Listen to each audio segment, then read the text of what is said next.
One of my favorite things to do as I was a child growing up was to participate on the athletic teams that my school offered. And most of you already know this. I think you knew it when you hired me. I mean, we've known this for a while. It's not really been a secret. But I loved it. I love being part of a team. I love working together with a team, going through the highs and lows that you'll go through throughout a season. I love the joy of just simply playing the game. I loved almost every part that being on that team involved. I loved almost everything, but I didn't love every single part. You see, every year without fail, there was always a certain challenge that happened towards the beginning of the year. It's a challenge that I loathed. I couldn't stand it. I would dread it even. It was called conditioning. Any of y'all ever experienced the pains of conditioning? Oh, I dreaded them. I would sit there. I mean, it was the most dreadful time in both my high school and middle school years. Anytime now I talk to someone who is in a sport and they're talking about their condition, like my heart goes out for them. I just want to stop right there and lay hands on them and pray for them because I remember the pains that went through conditioning. I would sit there in class all day long. I was supposed to be learning about like algebra and English and whatever. And I'm sitting there like physically sick to my stomach because I'm worrying about how much we're going to have to run this afternoon. Like food didn't even taste good anymore because I was nervous about what was to come. And it consisted of many things. We did weights. We did these little jumping exercises. You kind of jump like this and you go. And you wouldn't think that would hurt you very bad, but you'd hurt for like 3 days after you were finished. But so we do all these types of things. But like I said, the worst part for me was the running. We ran these things called 17s. You ever heard of a 17? You stand on one sideline of a basketball court and you run like 1, 2, 3, 4. I mean, back and forth. I mean, it's all in under a minute and 10 seconds. So it's a sprint for a minute and 10 seconds. We run these things. You've heard of ladders. You've heard of running hills, and then also the infamous suicides. They were given a name for a reason, I think. We ran those like crazy. And all of this had to be finished, had to be completed in some predetermined time. It was the most challenging and exhausting weeks of the year, especially that first week. Because in the summertime you haven't been running and trying to get prepared for the conditioning, right? Typically speaking, in the summertime I was gaining weight, so I had something to lose when I got down to conditioning week. But that first week was always the worst. One man described his experience like this with that first week of practice. He said, at the end of the first week, there's a noticeable difference in the number of participants. Those who had thought that they wanted to be a part of the team now have second thoughts. In fact, some of those who thought about joining the team could summarize their feelings in 2 words. What do you think they are? I quit.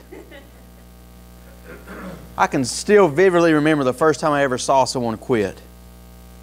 I was in middle school basketball. We were running this full court drill where we had to score 120 points in like 5 minutes. And so, I mean, you're sprinting, you're doing layups. 2 guys are shooting jump shots. And I can't remember what the drill was called, but we were doing it. And for whatever reason, I don't know what was up with us that night, we couldn't do it. We couldn't make jump shots. We couldn't even make layups. Bunnies, as our coach called them. He said we was killing bunnies or something. I don't know. But we'd miss these layups one after another. And every time that we failed to do it, he would send us to the line, to the sideline, and we'd have to do sprints again. And then he put us back in the drill, and we'd do it again. And we kept failing. We couldn't get 120. So furious with us, with our lack of effort, our coach even upped the number. He said, you don't have to get 120 now, you have to get 140. And we didn't get 140, he said you have to get 150. It really started to hurt when we got 125 after that, and we still weren't finished because that was our original goal. But every time we would miss it, he would send us back to the line, and over again we failed, and over again he fussed at us, and over again we ran. And after several times of this, I remember going to the line, and I'm about beat at this point. I mean, we've been practicing for 2 hours. We probably ran an hour and a half of it. And so I go up to the line, and I'm like, man, I ain't got nothing left to give. And then I heard it. I saw a guy step off the line, and as he walked out the door, he said, I quit. I'm done. And I was shocked. Part of me was, really, I was shocked because I'd never seen one quit. I'd watched it happen on the movies before, but I'd never seen it in real life. And part of me couldn't believe it. Part of me couldn't believe that someone would actually walk out of practice and quit right there on the spot. And another part of me completely understood. Because that part of me, honestly, wanted to follow him. Wanted to follow suit. Those two words were racing through my mind. The two words of "I quit" were racing through my mind. Throughout my years, I would see several quit, even myself once or twice in baseball, and it was typically a saddened moment. I mean, we had formed this bond with these guys. But I think in my life, I don't think I know, the most heartbreaking moments, the most heartbreaking people to ever say "I quit," whether in word or in action, weren't those on the athletic teams. But they were those who, at some point, professed to be Christians. Whether it was someone who quit a particular path or calling in their lives, or because it got too difficult, or someone who just quit on faith altogether. I've known several people throughout my life, throughout my Christian life, who have chosen to quit. I'm sure you know many more. And while we're stunned and while we're heartbroken, I imagine the truth for us this morning is that, like me that night running sprints, we've all had the temptation to quit ourselves. I know at different portions in my life I've been tempted to quit. I've certainly faced this temptation. Maybe you're facing it this morning, and if you're not, I imagine you have or you will. It's a temptation that we all face. Even Jesus Himself faced this temptation. You go to Matthew chapter 4 and read that. Satan comes to Him and is basically tempting Him to quit throughout that chapter. It's this issue that the author of Hebrews writes about in our passage today. We read about this in Hebrews chapter 12, verses 1 through 3.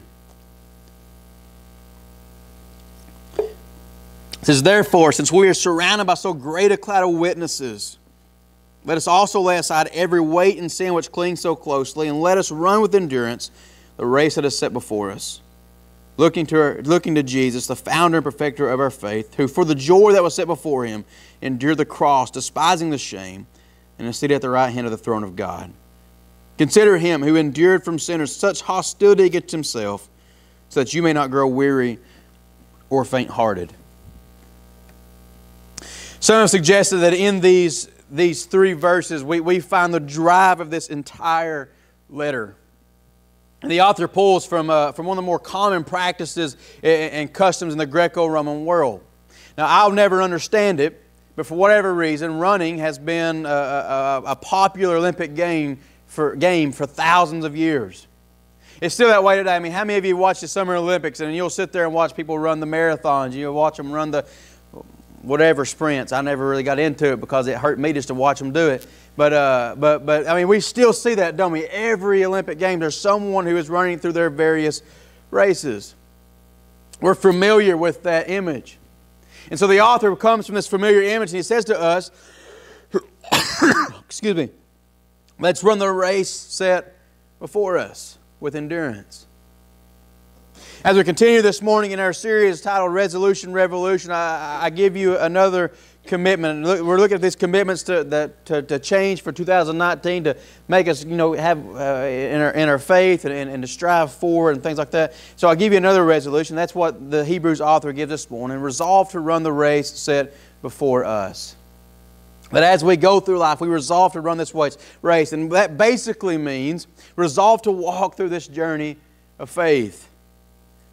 Choose that I'm going to be faithful. I'm not going to give up, but I'm going to be committed. And I'm going to be determined to follow Jesus, living a life full of obedience. Run the race set before us. For anyone who's ever become a Christian at any point, we have been enrolled in this race. And while it's not necessarily a competition like we're competing against one another, the idea of a race really depicts the reality of the Christian life, doesn't it? Because a race pictures something that's grueling, that's gut-wrenching, this sweat-dripping push for the finish line. It's this headlong drive where we're given everything we have, and it requires endurance and perseverance when things inevitably get hard. I think one of the reasons that so many quit this race is because they really didn't understand how difficult it would be at times. I mean, how many of you, when you gave your life to the Lord, how many of you were sat down by somebody and they said, look, this isn't going to be easy? Anybody? Nobody sits you down and just says, hey, this is going to be a rough life. Thanks for signing up. We tend to wait until we get into the mix and then say, well, Jesus did say that we'd have some trials and troubles, don't we? It's not really a good, if you want to call it, I'm not saying it's a sales pitch, but it's not really a good pitch out there to say, give your life to the Lord. It's going to be a tough road. Now, we don't really understand that it's going to be a difficult road because we don't really talk about it. And so I think that's one of the reasons that several people will just quit, because they thought, this is going to be an easy road. It's going to be an easy life. I've given my life to the Lord. I'm going to go to heaven. So heaven obviously is going to happen right now in my life at this moment. And we don't realize that we're still living in this life. I mean, we do realize it because we wake up every day. But we don't realize that the road is going to be tough. The truth is, difficulty should be expected. It's even implied in these verses. Just the idea that he puts down the word race here implies it. The Greek word for race is agon. It's where we get our word for agony. Sounds about right, doesn't it? I started going to the gym just a few weeks ago with Brandon. Got me going to the gym, and we don't really run. If we run a race, he beats me every week. But we started doing the elliptical, and y'all are doing the elliptical. Yeah, 5 seconds into it, I'm like, man, this burns. Like my thighs right here, I'm doing this number right here. I'm stopping. I'm going about another tenth of a mile. I'm like, that's good enough right there. Let's get that one stretched out. Like agony is the right word. I mean, running a race, and that's just kind of walking right and do your arms like this right here. Like I'm burnt out already. Agony is about right. I mean, for the picture of a race, and really, it's the picture of the Christian life, isn't it? You see, the Christian life isn't a stroll through the park, is it? It isn't just some nice leisurely walk down the beach. It's a race. And like races in this race of faith, there are triumphs, but there are also some or many losses. There are struggles. There are temptations, there are pains and discomforts. There are times when we feel as though we have nothing left to give, like there's nothing left in the tank and we're just running on fumes. And there are times when it feels like 50-mile-an-hour winds are just blowing against us from every side, knocking us back and forth as we strive to run forward. That can come from any number of sources. Maybe it comes from harassment on the job because of your Christian confession. Maybe you feel socially isolated because of your Christian beliefs and your Christian morals. I stop right here. If that's you this morning, I understand. When I go out and I meet someone, I go to the coffee shop or something, I meet someone and we get to the conversation, what do you do in life? The conversation's going good. And they say, what do you do in life? I say, well, I'm a preacher. It doesn't exactly warm up the conversation. Typically speaking, guards go up. I get it. That there's times when we feel socially isolated, maybe at work or in your community. Maybe you're feeling it as you get passed up on promotions at work because someone else has chosen to be a dishonest worker and they're kind of cheating their way to the top. Maybe you feel it at home from a spouse or a parent or a child who is blatantly opposing your Christian views. And these are just to name a few. We're kind of scratching the surface, but whatever it is, we've all faced battles that have made it difficult to run or to walk or even to crawl this race. And during those moments, the immediate temptation is just to give up because Satan's coming in and he's saying it's too difficult. You might as well give up right here because there's no point in going any further. It's not going to get any better for you. Satan's coming in and he's saying, stop right now. And so our temptation is, you know what, I'm just going to collapse on the track. I'm going to throw in the towel because I feel like I can't do it anymore. If you've been there before, or maybe you're there this morning, I want you to understand the recipients of this letter are really no different. Dr. Carlos Gupton was a professor of mine at Johnson, and he writes of the recipient of this letter. He says of this, he says, Hebrews addresses a discouraged group of believers. It was written against the background of past persecution, persistent social antagonism, and an anticipated renewal of persecution. This congregation is exhausted. They're flat out tired. They're tired of the constant social friction, tired of serving the world, tired of worship, tired of Christian education, tired of being peculiar and whispered about in society, tired of the spiritual struggle, tired of trying to keep their prayer life going, tired even of Jesus. Hebrews even paints a picture of the church at various portions throughout the letter. Chapter 12, verse 12, we see their hands droop and their knees are weak. In chapter 10, verse 25, we see it appears that attendance in the church gatherings is down. Some of the original readers were on the verge of giving up. After all, it was easier to give up than to persevere. These Christians here that received this letter of Hebrews, these believers have been put through the ringer. They are exhausted, no signs of it really letting up. In fact, they're starting to get an idea that more persecution is to come. And when the road gets tough, when things start getting difficult, when the path you look ahead of you and you don't really see anything that's bright, when you look ahead you might see a light, but you feel like it's going to be a train coming your way. When you look at it like that, the easiest thing to do is to go back to what's familiar. It's to say, you know what, this road is too difficult. I'm going to go back over here where it was easy.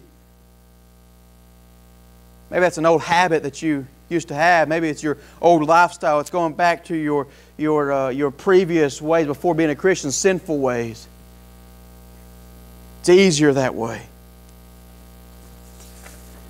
To some degree, I think we know that struggle.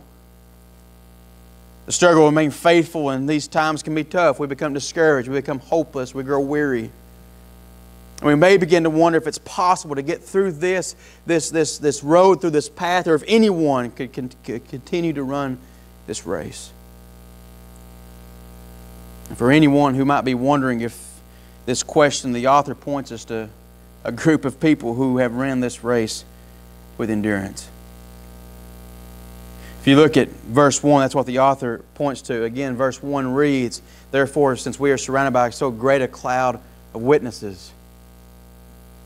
The beginning of chapter 12 ultimately points us back to chapter 11 of Hebrews. In chapter 11, we see what people have called the Hebrews Hall of Faith.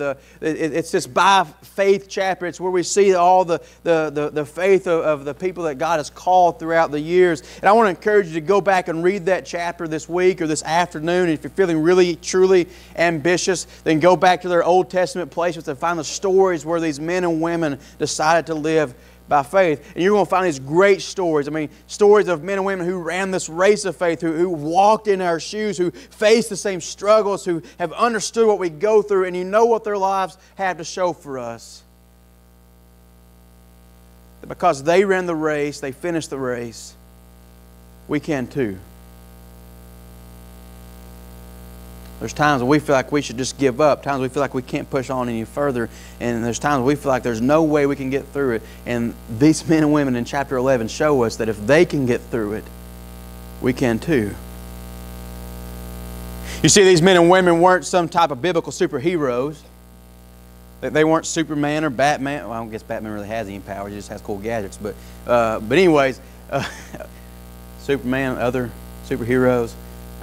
They weren't anything like that. I mean, I said last week that I liked action movies, didn't I? Apparently I don't remember them well enough to let you know of any. Y'all know them. So, but anyway, they didn't have these powers that like made them special or made them superhuman. The men and women in Hebrews chapter 11 were men and women, ordinary men and women like you and me. Men and women who battled feelings of doubt and uncertainty.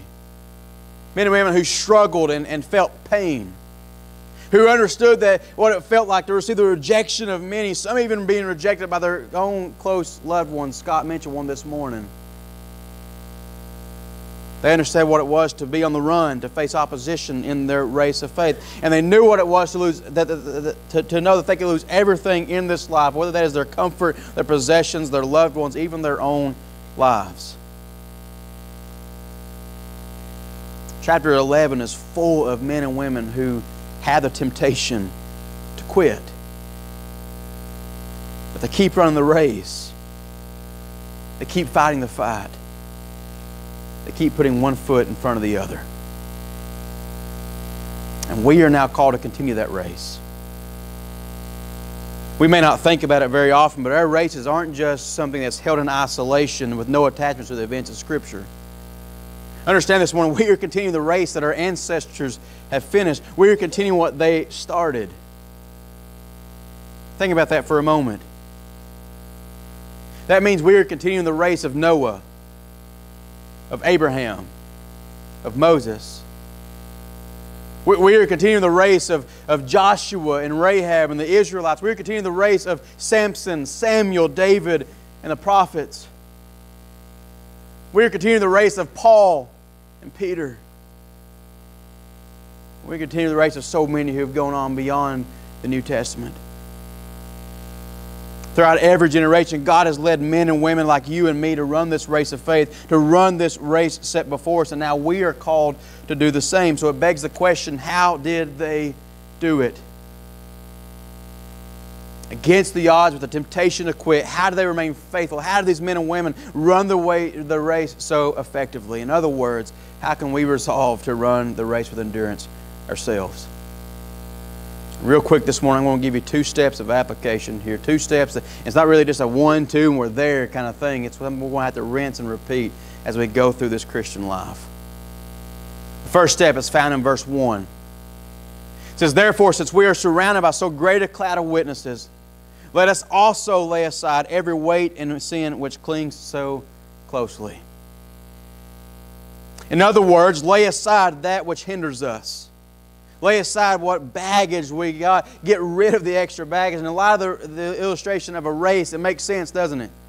I mean, how many of you, if you're going to start off a race, decide, let me put on as many clothing articles as I can. Let me get my work boots out.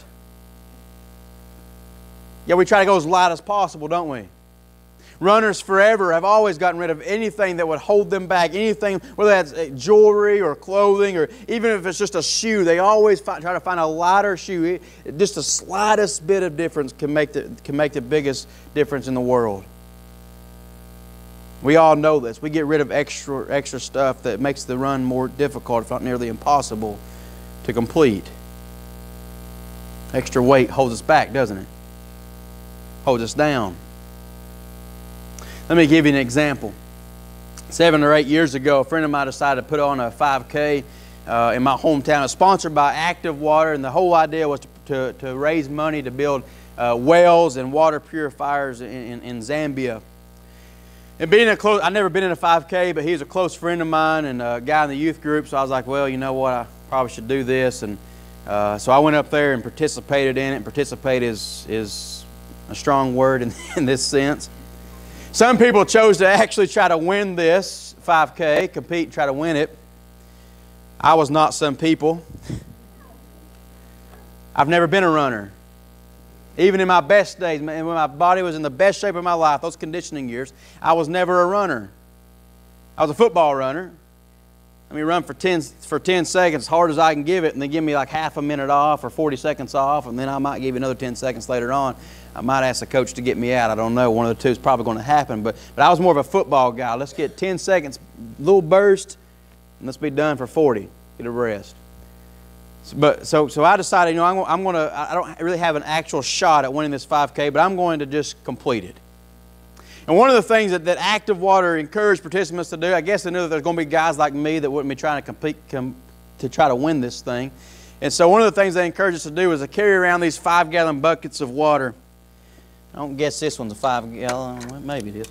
So they encouraged us to carry around these 5-gallon buckets of water. But the whole idea was to show what it was like, because overseas a lot of people have to go like 5 kilometers or so just to get water, or a round trip to get water and bring it back to their village. And so the whole idea was to show how difficult it is to get clean water overseas. And so just to get an idea of what was going to go on, I decided, you know what, I'm going to pick up this 5-gallon bucket and I'm going to carry it while I do this. Like there's 2 laps, and so I'll carry it part of the first lap. Maybe someone else will help me out. But I might have carried it 20 yards. All right. I was a real strong boy back in the day. But I decided, you know, I'm going to try it out. So I picked up the bucket and I started carrying it for about 20 yards. And even in that short amount of time, filled with water, that short amount of time, the race got more difficult. This doesn't quite have the weight of 5 gallons of water. But even if you're holding on to this, it's going to make the run or the walk more difficult. And you can kind of get that whole off-balance type thing, don't you? After 20 yards, I decided, okay, I got an idea. I dropped the bucket. I said, I figured it out. It's tough. And what I learned was that the moment I dropped the bucket, I was free again. I could run the race. The race got easier. Let me ask you this morning, what are you carrying in your bucket? Because you see, the thing about it, and it might be, we call it baggage sometimes. We talk about carrying baggage. But the thing about it is, we all, at some point in our lives, are going to pick up a bucket, or we're going to pick up a bag, and we're going to file stuff in there because, you know what?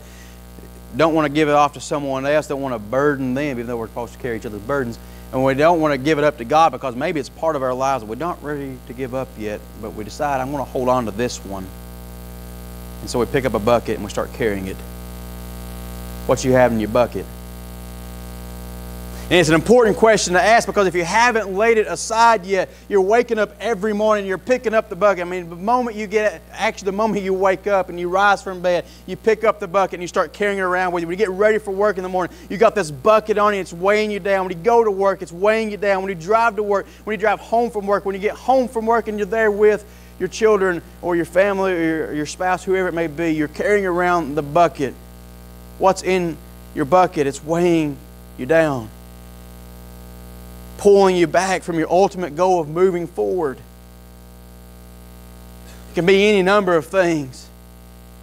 Maybe each morning you're picking up, it's this nagging sin that you can't quite shake or you haven't quite shaken yet. Maybe it's something you don't want to shake yet. I don't know what it is. But maybe it's pride, maybe it's addiction, maybe it's a gossip, bitterness, and unforgiveness. Maybe you're waking up every morning and it's the mess we talked about a couple of weeks ago. Maybe it's a love for the things of this world, whether that's games or television or books or food and drink or your phones and the things we can do with our phones. Maybe it's some time-consuming hobby or an old habit. Maybe it's a relationship or a job or possession. And not all of it will necessarily be bad things. Sometimes there's some good things in the bucket. But nevertheless, they hinder us from running the race. And as we pick this bucket up each morning, we pick up the baggage each morning, we make the next step more and more difficult to take. We bog ourselves down with these extra weights and these extra sins and these extra things in our lives. I'll assure you, there is relief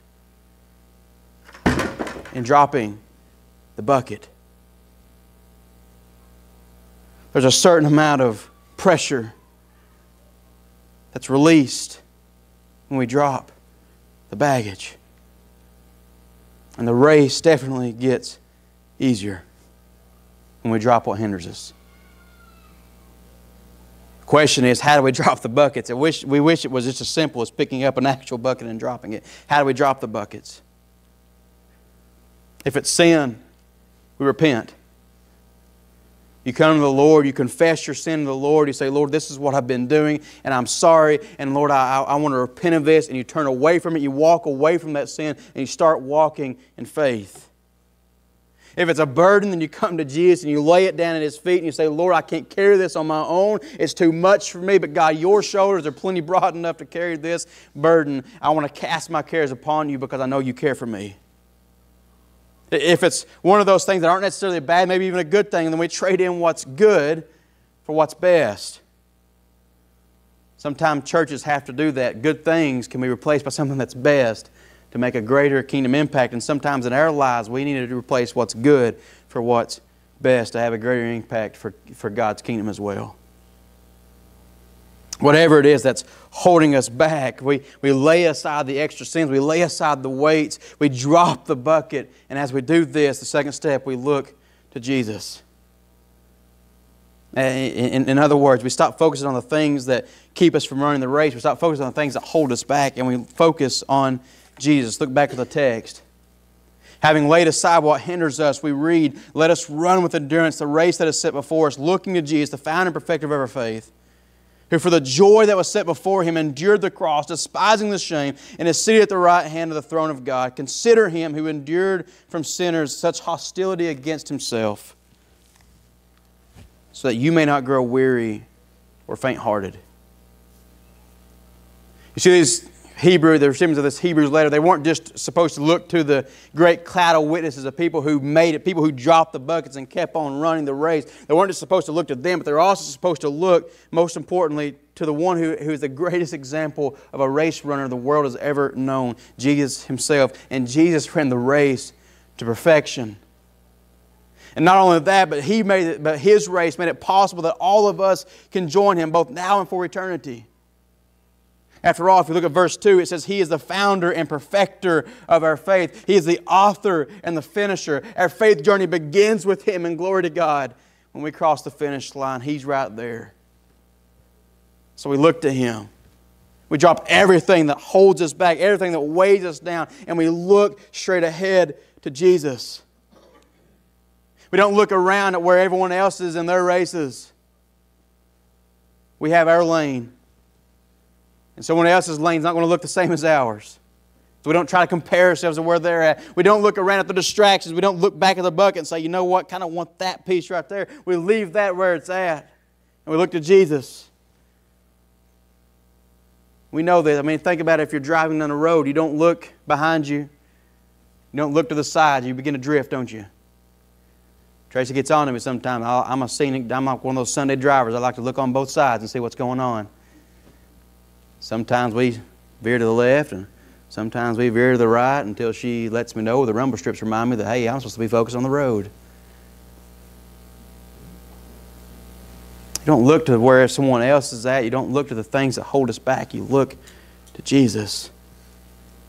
We look straight ahead to the finish line where Jesus is standing there and waiting to say, well done, good and faithful servant. What does it mean to look to Jesus? It means we seek Him. It means we pursue Him. It means we worship Him. We pray to Him. We study about Him. And we read what He has to say to us through His Word. We set our thoughts upon Him, our eyes upon Him, and we follow Him in full obedience. And when we get weary and we grow weary and tired, when the race gets so difficult we can barely move forward, we're trying to think, can I even make another step? We look back to Him knowing that it's all worth it. The Apostle Paul said it like this in 1 Corinthians 9, 24 and 25. He says, do you not know that in a race all runners run, but only one receives a prize? So run that you may obtain it. Every athlete exercises self-control in all things. They get rid of the bucket. And they do it to receive a perishable wreath, a perishable prize, a perishable crown, but we an imperishable. Oh, if we would just set our eyes on the imperishable prize found in our Lord Jesus. If we would look to Jesus, we would drive away every temptation to say those two unfortunate words. I quit. And if we would look to the finish line, we'd be reminded why all of this is worth it to persevere when the race gets tough. Look to the finish line. Look to Jesus. It reminds you why it's all worth it. One of the most grueling of races in the world, one of the most well-known races in the world is called the Tour de France. I'm sure you're pretty familiar with it. It I remember back in the Livestrong days, Neil Armstrong? Lance Armstrong. The other one went to the moon, didn't he? Yeah. That was a race in and of itself, I guess. But Lance Armstrong, anyways. Come back to me now. The Tour de France, and one of the most grueling races we know. A contestant in that event named Gilbert Duclos-Lascelles describes it in a National Geographic article titled An Annual Madness. The race covers about 2,000 miles, including some of France's most difficult mountainous terrain. Eating and drinking is done on the run, and there are extremes of both hot and cold. To train for this event, Lascelles says that he rides his bicycle 22,000 miles a year. We might imagine that for all of this training, that for all this work that they're putting out, that it's going to be for some huge prize, don't we? I mean, at least $500,000, right? Maybe $1 million. The prize of winning the Tour de France is nothing more than a special winner's jersey. Special jersey. Seems like a small reward for such a grueling race. For 22,000 miles a year, it seems like a small reward, doesn't it? So it begs the question, what motivates the contestants to keep pushing when it gets hard, when the hot and cold start getting into their lives, when it's hard to eat and ride at the same time, when you're going up the mountains, you're going down the mountains, and you're feeling like you're burned out, you're feeling like there's nothing left in the tank. What motivates them to keep on going? LaSalle summed it up like this. Why, to sweep through the Arc de Triomphe on the last day. To be able to say you finished the Tour de France. That's what motivates them. And yet we are running a race with an infinitely greater prize. At the conclusion of his life, looking ahead at the Arc de Triomphe of heaven, Paul said these words in 2 Timothy 4:7. I have fought the good fight. I have finished the race. I have kept the faith. My prayer for you this morning, my prayer for me this morning is this. That when our time on earth draws to a close, we can repeat these words of Paul as a summary for our lives. And I imagine you want that too. So don't stop running the race. Don't quit. It's going to be tough. It's going to get difficult. And there are going to be times when we just don't think we can move further anymore. But it's all worth it. So push on for the prize. Lay aside whatever bucket you're carrying, whatever is weighing you back, whatever weight, whatever sin it may be. Look to Jesus. And resolve to run the race set before you today. So that when our time on earth is up, we too can say these words with Paul. I have fought the good fight. I have finished the race. I have kept the faith.